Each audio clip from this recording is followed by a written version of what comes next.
विशाल, आज मी खूप खुश आहे। आज माझ्या ऑफिसमध्ये माझ्या मेहनतीमुळे मला प्रमोशन मिळाले। आज बाबा असते तर तेही खूप खुश झाले असते। त्यांना नेहमी असे वाटायचे की मी कॉन्फिडंट मुलगी नाहीये, पण आज मी त्यांचे म्हणणे खोटे ठरवले। आणि आजपासून मी माझ्या ऑफिसच्या रिस्पॉन्सिबिलिटी मधून वेळ काढून ऑन लोकेशन तुझी मदत करणार आहे, तुझ्या सोबत जास्तीत जास्त वेळ घालवणार आहे।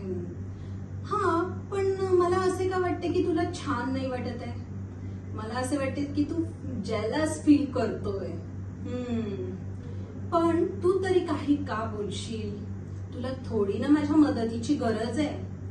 अरे पण आदित्य सरांनी मला सांगितले होते की जेव्हा कधी तुला प्रमोशन मिळेल ना, तेव्हा तू माझी टीम जॉईन कर। ठीक आहे, तुला माझे बोलणे ऐकायचेच नाहीये का?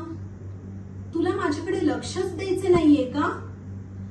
असे असेल तर मी इथून निघून जातीये।